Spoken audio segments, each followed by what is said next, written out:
Salmo 39. Mi Dios, mi esperanza, mi eternidad. Este es de esos salmos que cuando usted lo va a leer, o cuando usted lo empieza a leer, si usted no va con el lente correcto, con el entendimiento correcto, usted va a salir deprimido, va a salir triste. Es por eso importante, mire, este estudio de los salmos a mí me ha ayudado y yo espero que a usted le haya ayudado, porque es cómo interpretar la palabra, específicamente el libro de los salmos, cómo interpretar los salmos de una manera, sobre todo, cristocéntrica. Cuando vamos a la palabra tenemos que saber que la palabra se trata de Cristo. Esa es una regla importante. Muchas personas cuando van a la palabra, en general, muchas religiones, tradiciones, cuando van a la palabra y no van a buscar a Cristo, salen con todo tipo de disparates e ideas locas. Yo tengo que entender que desde Génesis capítulo 1 hasta Apocalipsis capítulo 22, la palabra es acerca de Jesús. La palabra es acerca de Cristo. De hecho, dice Juan capítulo 1, Él es la palabra. Por lo tanto, yo tengo que ir cada vez que me acerco al texto sagrado. Yo tengo que acercarme con expectativa de ver a Jesús. Usted leyó Génesis hoy. ¿Vio a Jesús en Génesis? Leyó Éxodo, ¿vio a Jesús en Éxodo?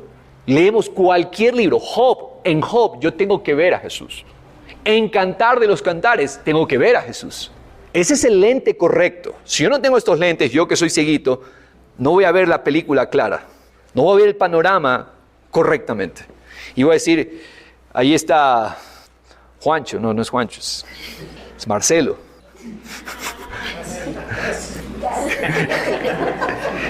Casi. Y mire, suena un poco ilógico el ejemplo, pero déjeme decirle, eso es lo que pasa cuando nosotros no vamos con el lente de Cristo a la palabra. Eso es lo que sucede. Entonces yo tengo que, el ejercicio de los salmos, meditar los salmos, el estudio sólido de Victoria, que en este tiempo ha sido los salmos, es cómo voy a entender la palabra, cómo voy a interpretar la palabra, de manera que puedo ver a Cristo en primer lugar. Segundo, ¿qué Dios me está hablando acerca de qué disciplina tengo que desarrollar, que el salmista está desarrollando, para no quedarse en el problema, no quedarse en la circunstancia, en la adversidad? Entonces, es importante, por eso hemos repetido, son disciplinas que yo tengo que aprender a hacerlas mías, a abrazarlas y a permanecer en ellas si yo quiero la victoria de Él, si yo quiero la victoria del salmista.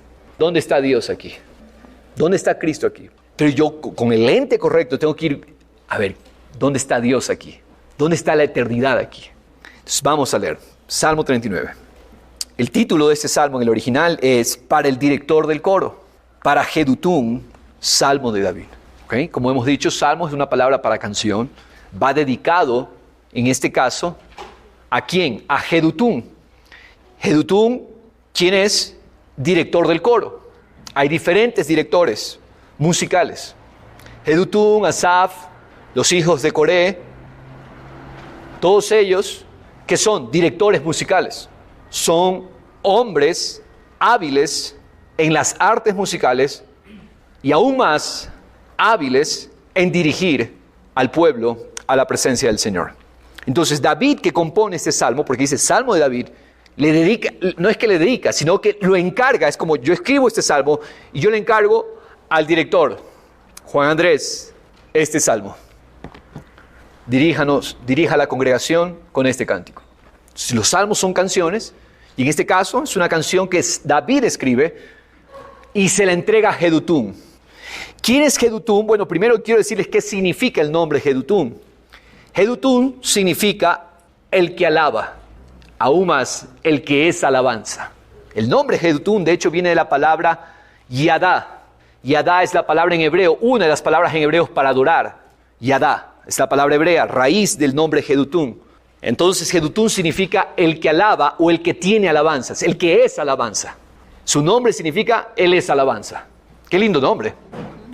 ¿Por qué? Significa que somos alabanza. Interesante ese detalle. Quiero leerles rapidito, 1 Crónicas 16:37. Allí está la mención a Jedutún, para que usted tenga la referencia acerca de este director musical. Verso 37, 1 Crónicas 16:37. Y dejó allí, ¿quién? David. David es el que está designando a los líderes en el templo, a los directores. La organización de David es maravillosa, es increíble. Cómo David organiza la adoración, cómo David organiza el servicio en el templo, es tremendo. Entonces David dejó allí, delante del arca del pacto del Señor, ¿a quién? A Asaf y a sus parientes, Asaf y a sus familiares, para ministrar continuamente delante del arca. Ellos estaban destinados para eso. David les dice y les encomienda a ustedes, Asaf, tú y tus parientes, todos a ministrar continuamente delante del arca, según demandaba el trabajo de cada día. Verso 38, y a Obed-edom, con sus 68 parientes también. Obed-edom. Obed-edom significa siervo. Obed es la palabra siervo. Abad, Obed, siervo. Edom significa rojo. Edom era otro nombre para Esaú, el hermano de Jacob, el hermano mayor. Y dice la palabra que Esaú era rojizo, era pelirrojo. Vello rojo, cabello rojo. Y de ahí viene el nombre Edom. Edom viene de la misma palabra de donde viene Adán. Y en su raíz, Edom significa tierra rojiza, arcilla, esa tierra roja. Entonces también define el color rojo. Obed-edom, siervo de la sangre. Pastor Joel tiene una serie completa acerca del siervo de la sangre, les recomiendo, escúchela. Siervo de la sangre, dice a Obed-edom, también hijo de Jedutum. Wow, ¿hijo de quién es Obed-edom? De Jedutum. Jedutum es padre de Obed-edom. Y a Osa como porteros. Es decir, hasta el tema de la puerta, los porteros estaban designados. Verso 39. Y dejó a Sadoc, el sacerdote, y a sus parientes, los sacerdotes, delante del tabernáculo. Sadoc es otro líder. Sadoc, el sacerdote, y a sus parientes, los sacerdotes, delante del tabernáculo del Señor, en el lugar alto que estaba en Gabaón. Verso 40. Para ofrecer continuamente holocaustos al Señor sobre el altar del holocausto, por la mañana y por la noche. Mañana y noche, alabanza continuamente, todo el tiempo. Conforme a todo lo que está escrito en la ley del Señor que Él ordenó a Israel. No era siquiera David, era lo que Dios mismo había estipulado y mandado. Con ellos estaban quienes, Emán y Jedutum. Ahí está nuestro personaje de esa noche. Y los demás que fueron escogidos, que fueron designados por nombre, ¿para qué? ¿Cuál era su función última, su propósito último? ¿Simplemente tocar una guitarrita? ¿Tocar un instrumento? No. Existían, estaban allí, ¿para qué? Para dar gracias al Señor, porque para siempre es su misericordia. Este es Jedutum. Vamos entonces al Salmo 39, verso 1. Yo dije, guardaré mis caminos para no pecar con mi lengua. David está diciendo, guardaré. Es la palabra shamar. Esta palabra guardar es una palabra clave en el Antiguo Testamento. Es una palabra hebrea que es la que se utiliza con referencia para poner atención, guardar, obedecer, cuidar algo en extremo. Y miren lo que dice David, voy a guardar mis caminos para no pecar con mi lengua. David sabe, y nosotros hoy debemos saber, que la lengua es lo que nos hace pecar. Para no pecar con mi lengua. Él se hizo una resolución, guardar. La palabra llamar es fuerte. Para nosotros guardar, ok, poner atención. No, pero para el hebreo, llamar es una resolución extrema, radical. Guardar, voy a dedicarme a eso, a poner atención a esto. Específicamente, ¿qué dice aquí? Para no pecar con mi lengua. Él se había propuesto que mi lengua no se preste para pecado. Eso dice David. Continúa, la misma palabra la vuelve a repetir, 2 veces la misma palabra. Guardaré, shamar, guardaré. Es una decisión extrema de cuidar, de proteger mi boca como con mordaza. ¿Qué es una mordaza? ¿Qué es una mordaza? Algo que impide hablar. Algo que impide hablar, exacto. Lo amordazaron, significa que lo ataron y principalmente lo bloquean en la boca. Guardaré mi boca como con mordaza. ¿Está leyendo conmigo? Estamos en el verso 1. Mientras el impío esté en mi presencia. Estas expresiones indican unos compromisos intensos de la voluntad. Es un compromiso intenso, una resolución intensa, es un voto profundo el que está haciendo David para no pecar con su lengua. ¿Cómo podía haber sido el pecado con su lengua? Podría haber sido de una de las siguientes maneras. Un pecado directo contra Dios, por criticar a Dios, por no lanzar venganza sobre los malvados. Entonces, muchas veces la carne quiere criticar a Dios. ¿Y qué pasó, Dios? ¿Y por qué, Dios? ¿Y por qué tú no hiciste justicia en esa situación? ¿O por qué tú no obraste de tal o cual manera? Pero, Señor, yo hice un pacto, ¿y por qué? O yo hice un compromiso, ¿y por qué? Directo contra Dios, indirecto también podría ser su pecado de lengua, cuando va a otros y manifiesta queja al oído de otros. Verso 2. Entonces vemos la resolución de David, ¿no? Verso 2. Enmudecí y callé, guardé silencio aún incluso acerca de lo bueno, y se agravó mi dolor. Y aquí está el detalle. ¿Está mal cuidar nuestra lengua de no pecar contra Dios, no quejarnos contra Él, mucho menos cuando nuestras vidas son observadas por personas que saben de nuestra fe, saben de que seguimos al Señor y escuchan de nosotros queja? Ay. Entonces, no está mal guardar nuestra lengua de esas situaciones. Y David hizo un compromiso del tipo shamar, o sea, una decisión radical de protegerse, de cuidarse de que su lengua se preste para pecado. Pero aquí viene el detalle. Dice, me callé incluso de lo bueno. ¿Y qué pasó? Se agravó mi dolor. ¿Está leyendo? Guardé silencio incluso acerca de lo bueno y se agravó mi dolor.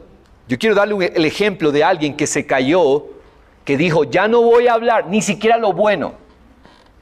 Y miren lo que él mismo expresa. Jeremías 20, versículo 9.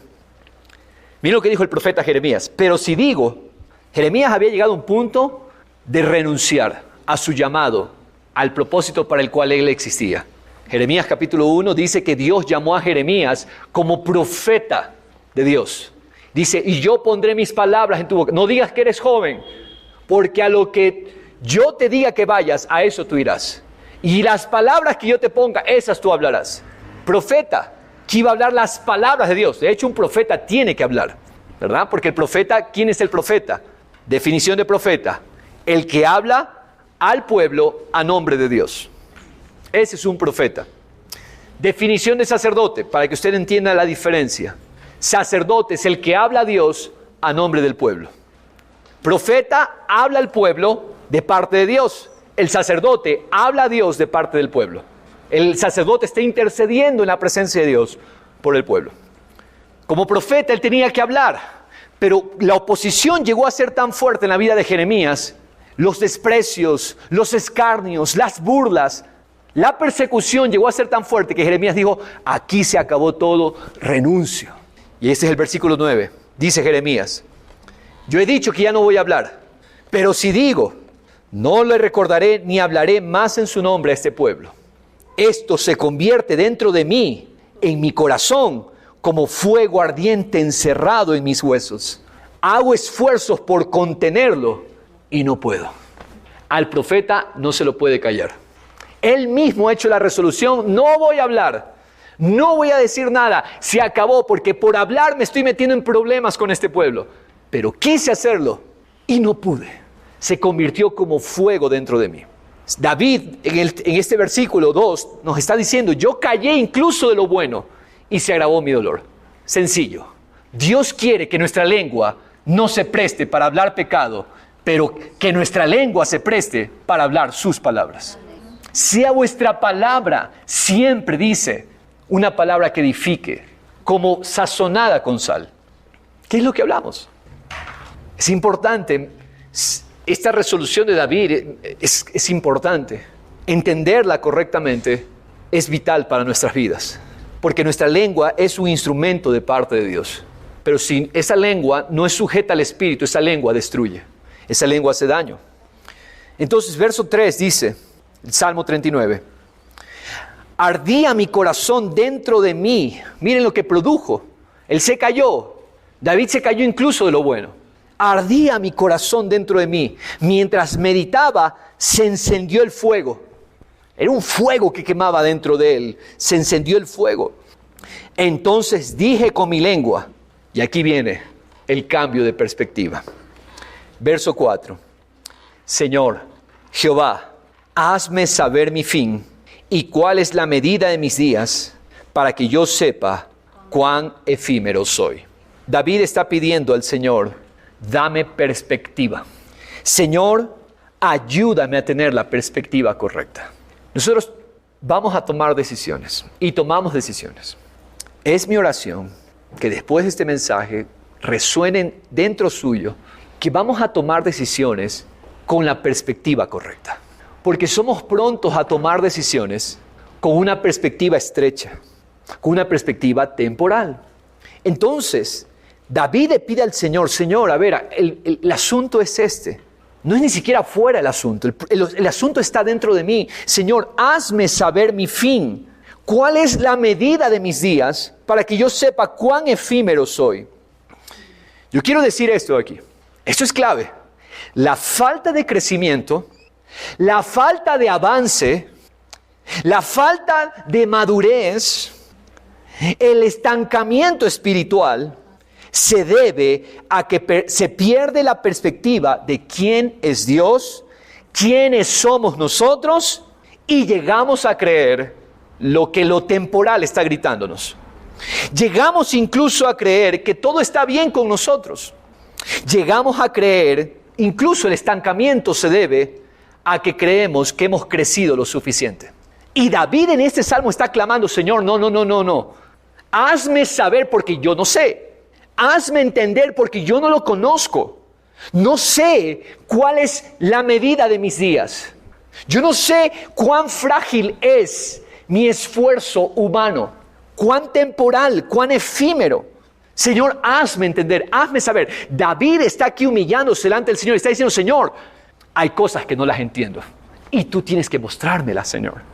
Hay cosas que yo no comprendo. Y la mayoría de problemas se resolverían cuando entendemos cuán temporal son nuestros esfuerzos vanos y cuán eterno es Dios. Muchos problemas. Este es un salmo de eternidad, porque nos lleva a entender que si tengo la perspectiva correcta de lo vano de mis esfuerzos, lo vano de mi humanidad, y comparo a la eternidad de Dios, y yo cobro ese conocimiento, yo me dedico a conocer eso. Señor, tú eres eterno, en mí soy estrecho, corto, temporal. Cuando yo empiezo a conocer eso, wow, mi vida crece, mi vida avanza, mi vida sale del hoyo estancado. Cuando entendemos eternidad, empezamos a avanzar en la vida. Cuando entendemos eternidad, empezamos a salir de esas etapas donde sentimos que todo es igual, nada cambia. ¿Cuál es la estrategia? Escúcheme, ¿cuál es la estrategia del enemigo para hacernos quedar dando vuelta 40 años en el desierto? Concentrarnos en lo temporal. Y usted hoy tiene que clamar al Señor, Señor, quítame la perspectiva de lo temporal y pone en mí una perspectiva eterna de todo. Cuando hay una perspectiva eterna, entendemos que hay muchos puntos ciegos en nosotros. Hay personas, yo les voy a ser honesto, aunque a veces el Señor me forza a ir más allá y ser claro, pero hay personas a las que pensamos muchas veces, 2 veces, decirle, esa área está mal, mi hermano. ¿Por qué? Porque no hay la humildad suficiente para recibirlo. ¿Por qué? Porque está tan concentrado en lo temporal que si se le dice esto de acá, se resiente, se duele, se hiere. Pero una persona que tiene perspectiva eterna dice, a ver, Señor, líbrame de todos esos errores que me son ocultos, que yo no los veo, y guíame por el camino eterno. Salmo 19. Entonces la gente tiene que tener libertad de acercarse a usted y decirle, obviamente, mucha gente puede decir tantas cosas, pero gente espiritual tiene que tener la libertad de acercarse a ti y decirte, hermano, yo creo que en ese punto específico puedes crecer. David se está humillando ante el Señor y está diciendo, Señor, hazme saber. porque yo no conozco cuán frágil soy, cuán efímero soy. La Nueva Traducción Viviente lee en este mismo verso 3, cuanto más pensaba, más se enardecía hasta que disparé un fuego de palabras. Señor, Jehová, recuérdame lo breve que será mi tiempo sobre la tierra. Recuérdame que mis días están contados y cuán fugaz es mi vida. ¿Sabía que el libro de Eclesiastés se dedica enteramente a ese versículo? Porque el predicador se encarga de destruir todas sus confianzas temporales.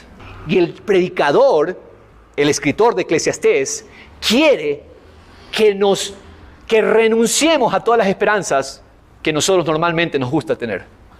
Trabajo, ya vamos a leer unos versos. Dinero, todas las cosas en las que nos gusta poner esperanza. El predicador lo probó todo. El anciano ya lo ha probado todo, lo ha disfrutado todo, pero así mismo se ha dado cuenta que todo es vanidad y que no sirve para la felicidad. Y nosotros tenemos que esperar a tener 60, 65, 70, 80 para darnos cuenta que es vano. Por eso el consejo del predicador es a los jóvenes. Acuérdate, joven, ahora, antes que vengan los días malos, cuando te des cuenta finalmente que no, lo que tú definías felicidad no era felicidad. Hoy es el día, dice el predicador. Dice el predicador también en Eclesiastés 7, mejor es la casa de luto que la casa de fiesta. Mejor es estar en el velorio que estar en una fiesta. ¿Cómo explicamos eso a la luz de la eternidad? Que es mejor estar en la casa de lamento y duelo que estar en la casa de banquete. Es por causa de este mismo versículo que estamos leyendo en el Salmo 39. ¿Sabe por qué? Dios quiere que todos nosotros vayamos a las casas de duelo. Porque cuando estamos, el mismo libro de Eclesiastés lo dice, no lo estoy diciendo yo, obviamente no lo abrimos por cuestión de tiempo, pero usted lo puede leer. La palabra dice que cuando estamos en el duelo, cuando estamos en la casa de tristeza, de duelo, el corazón aprende sabiduría. ¿Por qué razón? Porque te das cuenta que en lo que tú confías hoy, en tus fuerzas, en tu sagacidad, en tu capacidad, se acaba. Es temporal. Cada vez que somos invitados a un velorio, bueno, nadie invita a un velorio en realidad. Cada vez que disponemos ir a una casa de luto, es una oportunidad grande, escúcheme, es una oportunidad grande para aprender eternidad. Y eso es lo que dice Eclesiastés. Porque el corazón aprende. El necio deja de ser necio y se convierte en sabio. Porque te das cuenta hoy, yo hoy día estoy tan afanado por el trabajo y ese es el fin del hombre. Y comenzamos a cobrar perspectiva eterna. De hecho, en la cultura judía, las lamentaciones duraban varios días. En una cultura, el lloro y el lamento por los fallecidos. ¿Por qué? No es por... Ojo, no tiene nada que ver con la fiesta de los muertos. Sí, ojo, nada que ver ni con el Halloween, ni con el Día de los Difuntos, nada de eso. Porque ahí se honra a los muertos. Ir con la perspectiva correcta significa, yo entiendo, cuando estoy en esa circunstancia, me identifico de que Dios puso en mí un propósito eterno y que yo no puedo reducir la vida a lo temporal. Por eso dice David, recuérdame, cuán breve será mi tiempo. Ahora me encanta lo que viene a continuación, verso 5, es David recibiendo entendimiento. Él pide ahora, en el verso anterior pidió, recuérdame cuán breve será mi vida.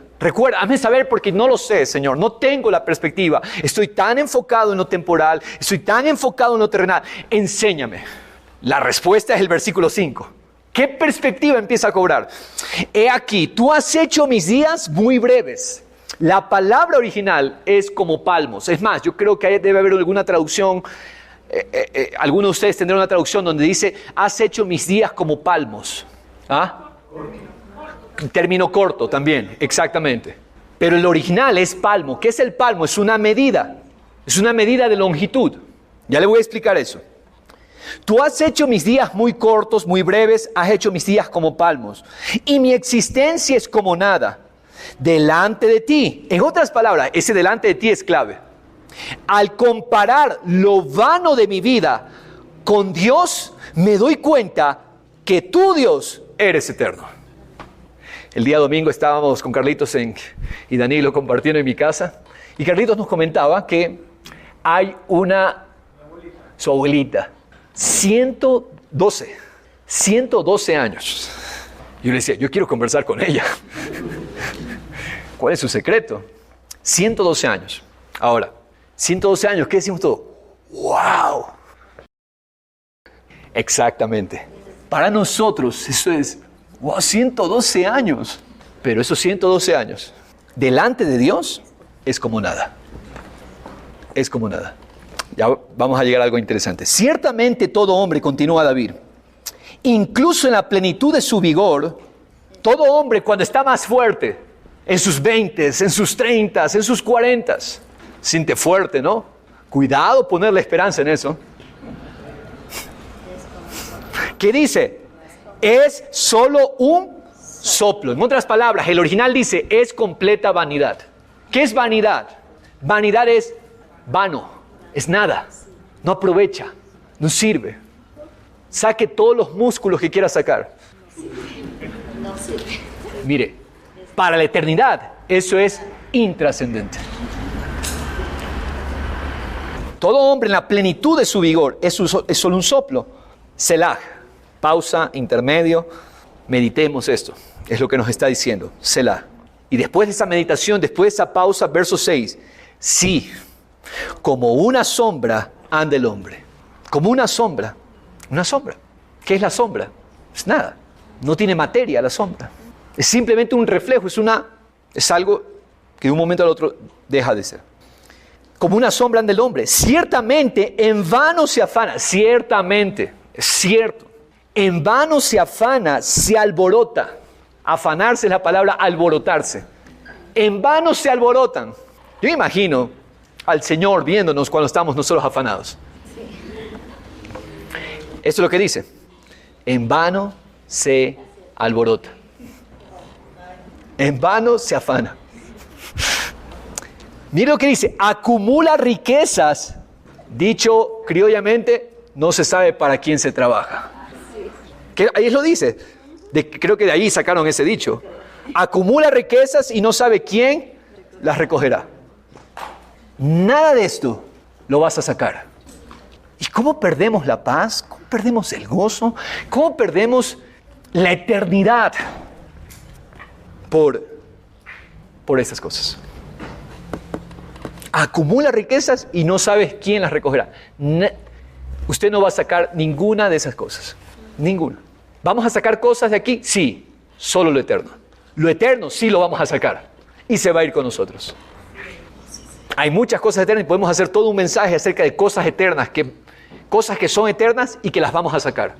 Pero le digo una de ellas, las almas son eternas. Dice Proverbios, el que gana almas es sabio, porque tiene una perspectiva de eternidad. Tremendo. Sí vamos a sacar cosas de aquí, pero lo que nosotros nos afanamos aquí en esta tierra, no lo vamos a sacar. No se saca. Puedes acumular todas las riquezas. No digo el nombre, yo supongo que muchos de ustedes han de asumir quién es. Es un magnate millonario en nuestra ciudad, dueño de muchísimos. Y hay una persona aquí en nuestra congregación que trabaja de cerca con esa persona. Y él me dice, hermano, yo no entiendo, ¿cuál es la vida? Y el señor está ya anciano y es dueño de, por ejemplo, en el tema de los autos, él tiene el monopolio de los carros. Las principales marcas de carros las tiene él. Él mismo es su competencia. O sea, él mismo compite una marca con la otra. Y me dice, pero no disfruta. Vive aislado. Vive en un tipo búnker. Y solo es en zozobra, solo es en afán. Y al Señor le queda poco tiempo de vida. Y todo lo que hizo, Él no lo va a disfrutar. Muy breves. La palabra cortos que leímos hace un momento es la palabra palmos. Palmos es una medida de longitud. Es la más pequeña unidad popular de medida en la antigüedad, el palmo. Nosotros tenemos, por ejemplo, aquí en nuestro medio, el principal sistema de medida se basa en el metro, de longitud, estoy hablando, ¿no? ¿Sí? Y el metro podemos dividirlo en 100 y se hacen centímetros. Y si al metro lo dividimos en 1000, milímetros. ¿Ok? Esas son nuestras medidas de medida. En la antigüedad había una medida que era el palmo. ¿Cuánto medía el palmo? Usted lo va a encontrar en varias referencias bíblicas. Ese no es el punto de esta enseñanza, pero quiero que vea que un palmo son 4 dedos. Esto es un palmo. 4 dedos, lo que mide 4 dedos, aproximadamente 7.4 centímetros. El salmista está diciendo, nuestros días son como esto. Así son nuestros días. Cuando los comparamos delante de Dios. 4 dedos. En otras palabras, escúcheme esto. La edad de mi vanidad es nada delante de la edad de Dios. La edad de lo vano mío es nada ante la edad de Dios. Midamos la edad de Dios. Midamos la edad de Dios. ¿Cuántos años tiene Dios? Salmo 92 nos da la edad de Dios. Salmo 90, versículo 2. Salmo 92 dice, vamos a verle, anote ahí al lado la edad de Dios. Antes que los montes fueran engendrados y que nacieran la tierra y el mundo, desde la eternidad y hasta la eternidad, tú eres Dios. Ahí está la edad de Dios. Antes de que los montes, antes de la tierra, antes del mundo, desde la eternidad hasta la eternidad, Él es Dios. Esa es la edad de Dios. Ya tenemos la edad de Dios. Amén. Ahora vamos a compararla a la edad del hombre. Salmo 144:4. Salmo 144:4. La edad del hombre. ¿Quién lo lee, por favor? 144:4. 144:4. El hombre es semejante a un soplo. Sus días son como una sombra que pasa. El hombre es semejante a un soplo, sus días son como una sombra que pasa. Aquí tenemos aquel que tiene desde la eternidad hasta la eternidad, y al hombre que es un soplo, como una sombra. Sus días son vanidad, en otras palabras. Vanidad aparece 35 veces en el libro de Eclesiastés. Yo creo que necesitamos estudiar Eclesiastés para deshacernos de lo vano. En otras palabras, mire, yo quiero que entienda bien el punto al cual el Espíritu Santo nos quiere llevar. No es que Dios está queriendo ponernos a nosotros una expectativa de poca vida. Ya, ¿cómo voy a vivir solo un soplo? No me voy a cuidar, me voy a alimentar mal, voy a tomar gaseosa todos los días, voy a comer grasa en abundancia. No. Dios quiere que vivamos la mayor cantidad de años. Pero Dios quiere que quitemos nuestra esperanza, escúcheme, de la brevedad de la vanidad. La brevedad de la vida de afán. ¿Qué es lo que nos está diciendo aquí? Así de breve es la vida de afán. La vida de afán, la vida de ansiedad, la vida de angustia es breve. Es corta, es una sombra, es un soplo, todo lo que hemos leído. Eso es la vida de afán. El tiempo se va. El tiempo de esa vida de afán se va como agua entre los dedos.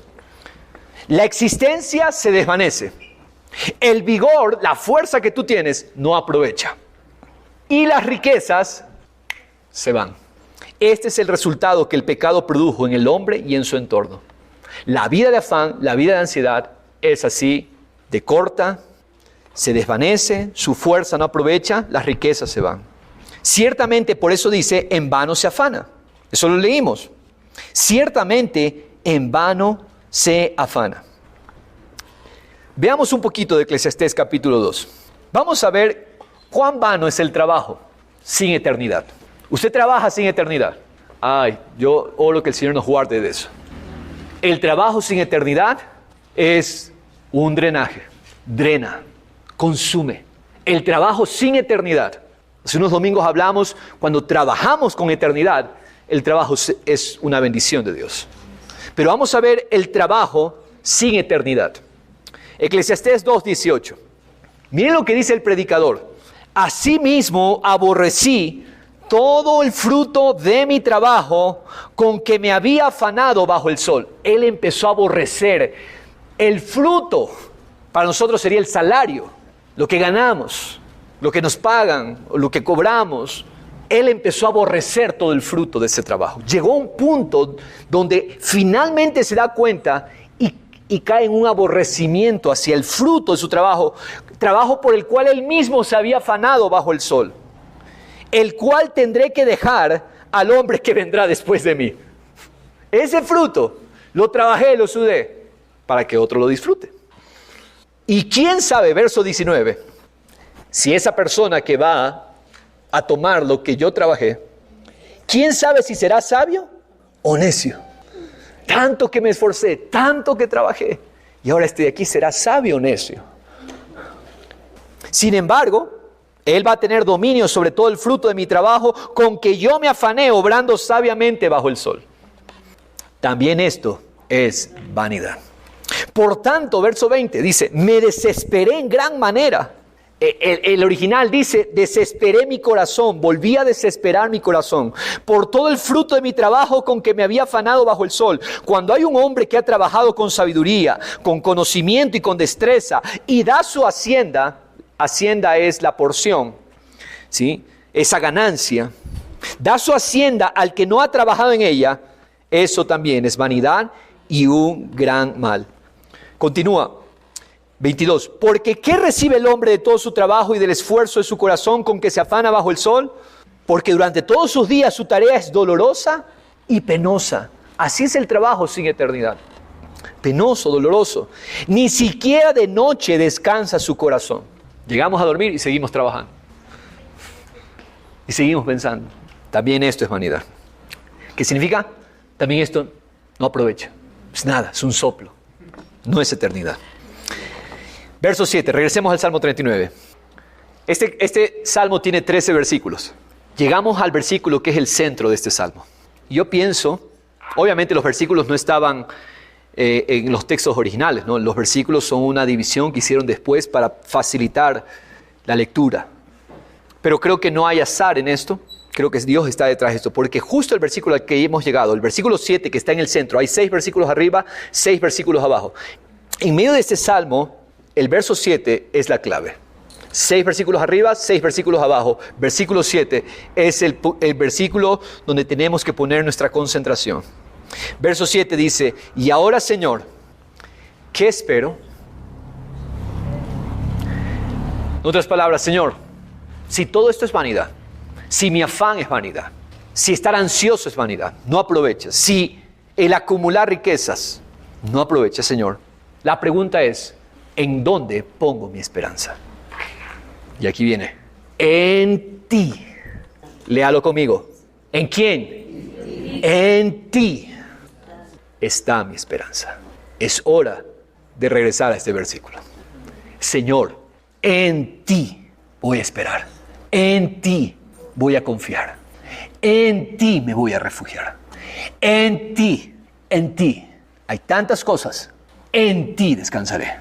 En ti dormiré. En ti disfrutaré. En ti trabajaré. En ti viviré. En ti está mi esperanza. Porque la esperanza está a volver a Dios el enfoque de nuestra esperanza. Esa es la clave, iglesia del Señor. Ese salmo es sencillo. Nos expone lo vano de esta vida de afán, lo pasajero, lo temporal de esta vida de afán, para que al poner nuestra esperanza en ti, Señor, nuestra vida cobre eternidad. Y nuestra vida deje de ser lo vano del afán y pase a ser lo eterno de Dios. Sí, también el libro de Eclesiastés dice, Dios puso eternidad en el corazón del hombre. Si yo me concentro en el afán, mi vida será vana. Pero si me concentro en Dios, mi vida es para eternidad. Y todo lo que haga, aún lo que haga en esta vida, trabajo, estudio, familia, todo eso va a ser para eternidad. Pero cuando en ti está mi esperanza, cuando en Él y solo en Él está nuestra esperanza. A eso nos llama el Señor. Iglesia amada, hoy vamos a orar, Señor, que mi esperanza esté solo en ti. Y vamos a ver cómo va concluyendo este salmo. Verso 8 dice, líbrame de todas mis transgresiones. ¡Wow!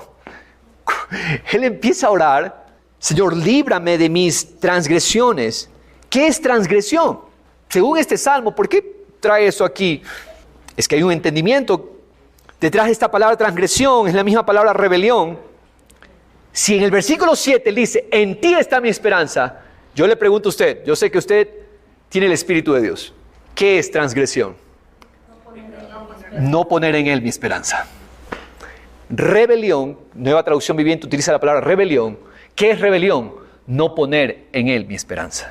Líbrame de todas mis rebeliones, líbrame de todas mis transgresiones. ¿Qué es rebelión? ¿Qué es transgresión? Es el acto de poner esperanza en lo que no es Dios. No me hagas la burla de los necios. Es interesante que siendo creyentes, que decimos seguir al Señor, muchas veces, no digo siempre, pero en muchas ocasiones, somos la burla de los impíos, porque teniendo un Dios tan grande, ellos nos ven poniendo nuestra esperanza en lo mismo que ellos confían. Por eso dice, no me hagas la burla de los necios. Tú eres de Dios y la gente sabe que tú eres de Dios. Encárgate y asegúrate que tu esperanza esté solo en Dios. Aun cuando eso parezca paradójico ante el mundo, que el Señor te dé el poder para mantenerte firme con tu esperanza solo en Dios. Y el mundo será avergonzado, no tú. Muchas veces dice, bueno, para no quedar mal, entonces me voy a hacer a la corriente.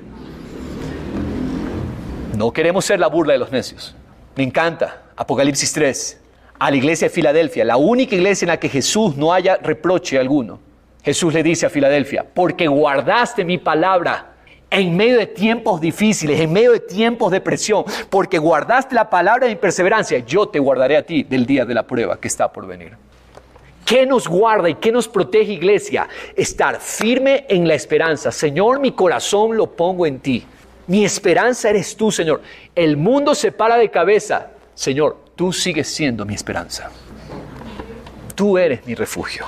Tú eres mi Señor. ¿Ven? Verso 9. Mudo me he quedado. No abro la boca, porque tú eres el que ha obrado. El salmista aquí está viendo que al final de todo lo que ha pasado, el que ha estado detrás de todo ha sido Dios. ¿Sabe qué me encanta de los salmos? Que los salmistas siempre reconocen a Dios como el que está detrás de todas las cosas. Eso se llama la soberanía de Dios. ¿Por qué? Porque ellos están siendo atacados por sus enemigos. Digamos, David, en varios salmos, él está siendo atacado por sus enemigos. Pero David nunca se queja contra el enemigo. Y los salmistas dicen, ¿por qué nos has entregado en manos del enemigo? ¿Qué es lo que nos están enseñando? Al final, detrás de todo, ¿quién estaba? Estaba Dios. Pastor, ¿en serio? ¿Detrás de Satanás está Dios? Sí. Satanás no puede tocar a Job si Dios no se lo permite. Satanás no es soberano. Satanás no tiene más poder del que Dios le permite. ¿Sabía usted eso? Eso se llama descansar en la soberanía de Dios. Y ellos siempre van a Dios. Nunca los ve. Usted nunca va a ver los salmos reclamando a los enemigos. ¿Y tú por qué me hiciste esto? ¿Y tú por qué hablaste esto contra mí? ¿Y tú? No, Señor, al final tú estás detrás de todo eso. Por eso dice aquí, me he quedado sin palabras, no abro la boca porque tú eres el que ha obrado. Tú eres el que está detrás. Algo similar pasó con Job. Job 42:6. Job dice, se lo leo, me retracto de todo lo que dije. Me retracto de todo lo que he hablado. Me siento en polvo y ceniza en señal de arrepentimiento. Job está reconociendo que después de todo, él no entendía. Se la pasó hablando y tantas cosas y la discusión con sus amigos. Y Job dice, Señor, me retracto de todo lo que he dicho, porque al final veo que eres tú el que estaba detrás. Verso 10, por eso mire lo que dice el verso 10, Salmo 39. Quita de mí tu plaga. Él reconoce que al final Dios permitió esa calamidad. Quita de mí tu plaga. Por la dureza de tu mano estoy pereciendo. Ojo, quiero hacer una aclaración. Dios no es autor de mal. Dios no es autor de mal, porque su nombre es bueno. Pero Dios en su soberanía, el mal que surgió del corazón de sus criaturas, lo utiliza para sus propósitos y para su gloria. El mal surgió del corazón de sus criaturas, pero como Dios es soberano, lo utilizará siempre todo para su gloria. Amén. Eso es importante entender. Cualquiera vaya a decir, entonces Dios es autor de mal. No. Él va a utilizar todo para sus propósitos, porque Él es soberano al final. Pero miren lo que dice. Quita de mí tu plaga. Por la dureza de tu mano estoy pereciendo. Por la dureza de tu mano estoy pereciendo. David reconoce, Señor, tu mano contra mí es la que me está haciendo pasar esto. Me estoy consumiendo. Verso 11, versículo clave. con castigos corriges al hombre por su iniquidad. Con castigos corriges al hombre por su iniquidad. Yo aquí quiero aclarar algo sobre la corrección de Dios y que los padres, todo padre cristiano debe emular, debe reproducir ese mismo patrón de corrección. La disciplina de Dios no es contra nosotros. Jamás su disciplina tocará nuestro espíritu, pero su disciplina es para extirpar el tumor de la iniquidad en nosotros. Dice Proverbios, la necedad está ligada al corazón del muchacho. Este es el muchacho y la necedad está allí. La vara extirpa la necedad del corazón del muchacho. Cuando Dios corrige, no es contra nosotros, no es para hacernos daño, es para quitar el tumor de la iniquidad. Eso tenemos que entender acerca de la disciplina y la corrección de Dios. Cuando Dios corrigió a Israel, era para quitar la iniquidad de sus corazones, no para hacerlos sufrir. La disciplina de Dios no es para que lloremos y suframos, porque Dios quiere vernos sufrir y a ver si así aprendemos. Dios disciplina, quitando, extirpando, sacando. Esa es su disciplina. Y todo padre debe entender eso. No corrige al hijo para infligirle dolor y sufrimiento. Se lo corrige. Y sí, hay que darle las nalgadas y hay que darle la vara. ¿Para qué? Para quitar la necedad que está ligada. Y la palabra es sabia. Varias veces dice que la vara lo quita. Como la polilla, consumes lo que es más precioso para él. Como la polilla. Consumes lo que es más precioso para él.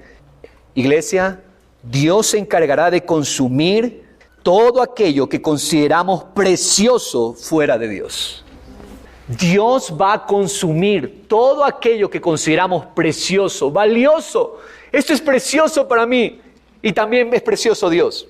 Está fuera de Dios, Dios lo va a consumir. Porque sabe que eso nos hace daño. Él nos ama. Y Él sabe mejor que nadie qué es lo que nos hace daño. Todo lo que no es Dios nos termina dañando. Y Él nos quiere librar de ese efecto. Él nos quiere librar de esa consecuencia. Por eso dice, debemos dar gracias por la disciplina. Cuando Dios nos disciplina y cuando Dios nos corrige, debemos celebrar. Yo sé que no es fácil hacerlo. Pero déjeme decirle, es lo mejor. Porque su disciplina es Dios diciéndome, te amo, hijo, sé lo que te hace daño y tengo que corregirte, porque si no extirpo eso, te va a dañar. Por eso cuando somos disciplinados, dice Hebreos 12, ninguna disciplina es causa de gozo al presente para nadie, pero a su tiempo esa disciplina da su fruto apacible, un fruto de paz a todos los que fueron ejercitados por esa disciplina. Entonces, la disciplina no es gustosa, duele, pero larga. Es Dios extirpando lo que sabe que nos hace daño. Y debemos darle gracias a Dios. Amén. Porque Dios va a consumir todo lo que consideramos precioso fuera de Él. Todo hombre es solo un soplo. Yo quiero mencionar algunos versículos de la polilla. Vamos a hacer un estudio teológico de la polilla. Job 13:28. La Biblia habla mucho de la polilla. Job 13:28. Mientras me deshago como cosa podrida, dice Job, como vestido comido de polilla. La polilla era, en los términos bíblicos, es conocido como un masivo destructor, la polilla. Unos llegan a su closet y ven por ahí un hueco en la madera. ¿Qué ha sido? ¿Usted cómo se imagina? Yo todavía no logro entender cómo algo que usted lo puede coger así y aplastar, literalmente la polilla, ¿cómo puede acabar algo que está aparentemente sólido? Así destructiva es la polilla. Aún la polilla, Dios la permite muchas veces. Isaías 59, mire lo que dice. He aquí, el Señor Dios me ayuda. Dios me ayuda. ¿Quién es el que me condena? He aquí, todos ellos como un vestido se gastarán, la polilla se los comerá. Todos los enemigos, mire, esto es lo que está diciendo Isaías 59. El que pone su esperanza en Dios está seguro. El que no tiene en Dios su esperanza, será comido como la polilla. Será consumido por polilla. Isaías 51:8. Yo le dije que vamos a hacer un estudio de la polilla. Verso 8 dice, porque como a vestidos se los comerá la polilla y como a lana se los comerá la larva. a todos aquellos que abandonan a Dios como su esperanza. Pero dice, mi justicia durará para siempre y mi salvación por todas las generaciones. La polilla consume lo que no es esperanza en Dios. Y finalmente Jesús también nos habla de la polilla. Mateo 6:19. Jesús dice, no acumulen para sí tesoros en la tierra. No se hagan tesoros en la tierra. ¿Por qué? Porque allí la polilla y la herrumbre destruyen. En otras palabras, no vivan para lo temporal. Tarde o temprano, la polilla y la herrumbre es el óxido. Reina Valera dice, orín, el óxido, la herrumbre, terminan destruyendo. ¿Cuánto necesitamos entender eso? ¿Cuánto necesitamos entender esto? Tesoros en la tierra son comidos por la polilla y la herrumbre. Y donde ladrones penetran, es decir, hacen hueco, minan, horadan y roban. Verso 20, si no acumulen para sí tesoros en el cielo. En otras palabras, vivan para la eternidad. Conciencia de eternidad. Conciencia de lo que es eterno, lo que permanece. Y trabajar para eso. Vivir para eso. ¿Por qué? Porque allí en los cielos no hay ni polilla, no hay herrumbre, no hay orín que destruya. Y donde no hay ladrones que puedan penetrar y robar. Porque donde esté tu tesoro, ahí estará también tu corazón. ¿Qué está diciendo? El tesoro son los recursos que Dios nos da. Los recursos económicos, los recursos materiales. ¿Dónde pones tú? ¿Dónde inviertes tú tus tesoros? Allí donde tú inviertas tu tesoro, allí está tu corazón. Eso es lo que está diciendo Jesús. El corazón sigue al tesoro. Ese es un principio bíblico profundo. Muchos interpretan, donde esté tu tesoro, es decir, donde está Jesús, allí estará tu corazón. No, no, no. Jesús está hablando tesoros, los recursos materiales y económicos. Donde pongamos el recurso, quiere decir, allí está tu corazón. Es lo que Jesús nos está enseñando. Si no lo hacemos así, la polilla va a acabar. ¿Por qué? Y regresando al Salmo 39, miren, Dios permite la polilla para acabar con nuestros ídolos. En otras palabras, la polilla Dios la permite para consumir todos nuestros ídolos. ¿En qué cosas ponemos la esperanza? Que no es Dios. Allí va a venir la polilla y la polilla lo va a consumir. Es más, la versión El Mensaje lo traduce así. En vez de lo precioso para el hombre, dice los ídolos del hombre. La polilla destruye los ídolos del hombre. ¿Qué vanos son los ídolos? No tienen poder, a tal punto que la polilla se los come. Interesante eso, ¿no? Los ídolos son tan vanos, los ídolos en que ponemos nuestra esperanza son tan vanos que hasta la polilla se los come. Son consumidos por la polilla. Verso 12 dice David, ¿qué vemos aquí? Escucha mi oración, oh Jehová, y presta oído a mi clamor. David nos está enseñando, su esperanza está en Dios y Dios se va a encargar de toda restauración. No guardes silencio ante mis lágrimas, porque extranjero soy junto a ti, peregrino como todos mis padres. Identificarnos como peregrinos es conciencia de eternidad. Eso es lo que dice el apóstol Pedro en 1 Pedro 2:11. Amados, les ruego como extranjeros y peregrinos que se abstengan de las pasiones carnales que combaten contra el alma. Mantengan entre los gentiles una conducta irreprochable, a fin de que en aquello que los calumnian como malhechores, ellos, por razón de vuestras buenas obras, al considerarlas, glorifiquen a Dios en el día del juicio, en el día de la visitación. ¿Qué nos está diciendo el Señor? ¿Cómo vamos a vivir de una manera tal que hasta el mundo va a glorificar a Dios? Cuando vivimos con conciencia. Lo temporal no es mi casa. Esto temporal no es mi morada. Yo soy peregrino. ¿Por qué peregrino? Porque esta morada física en realidad no es mi morada. La realidad espiritual del cielo es mi morada. Mi espíritu está en el cielo, mi espíritu tiene comunión con Dios en el cielo. Efesios dice, estamos sentados con Cristo en el cielo. Y el cristiano debe vivir con conciencia de eternidad. Efesios es una carta de eternidad. Usted debe estudiarla. Mire lo que dice la versión El Mensaje en este versículo, el anterior. Cuando nos pasas por el fuego para limpiarnos de nuestro pecado, nuestros ídolos más queridos se hacen humo. Nuestros ídolos más queridos se hacen humos. Verso 13. Aparta de mí tu mirada para poder alegrarme antes de que me vaya de aquí y ya no exista. Eso es lo que está diciendo David. Señor, si tú no me enseñas eternidad, yo dejo de existir. Porque una vida sin eternidad es pasajera y es temporal. Señor, enséñame eternidad y entonces yo voy a estar alegre. Padre Celestial, te damos gracias por tu palabra. Qué precioso salmo de eternidad.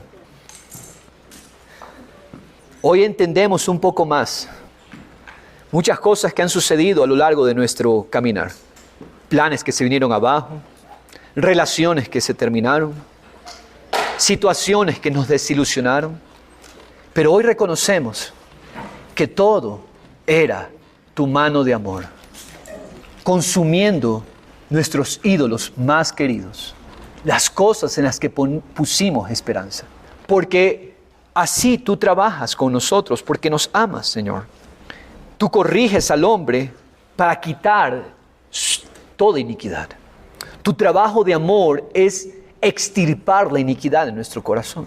Nos diste un nuevo espíritu perfecto, justo, limpio, santo, puro, sin mancha. Pero en nuestra alma está ligado, Padre, la iniquidad. Esa iniquidad de definir precioso fuera de ti. Esa rebelión de poner la esperanza fuera de ti. Hoy, Señor, te pedimos. Señor, más que pedirte, porque sabemos que tú lo vas a hacer, te damos gracias, porque tú consumes todo aquello que es temporal, para dejar solamente lo que es eterno. Gracias, Señor Jesús. Hoy al participar de tu cena y sentarnos a tu mesa, qué alegría, qué gozo, Señor, hacerlo. Queremos pedirte por tu pacto, enséñanos eternidad. Y tenemos a Jesús, aquel que vivió solamente con eternidad en el corazón. En el corazón de Jesús no había nada vano, no había nada temporal. En Jesús todo lo que había era eternidad, porque su mirada estaba puesta en el Padre. Y Padre, hoy te reclamamos, tú nos diste el mismo espíritu de Jesús. Padre, tú eres nuestra esperanza. ¿En dónde esperamos? ¿En quién esperamos? ¿En dónde más podremos esperar? Señor, ¿trabajo?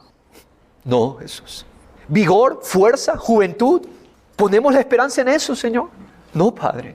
¿En dónde esperamos? ¿Esperamos, Señor, en el sistema político, económico? Señor, en ti está nuestra esperanza. ¿En que hay muchos problemas alrededor? Señor, en ti sigue nuestra esperanza. Y en ti queremos depositarnos hoy. Hoy al participar de este pan, Señor, participamos de esa alma donde Dios es la esperanza. Padre, pero Cristo también es juicio y es un Padre que corrige.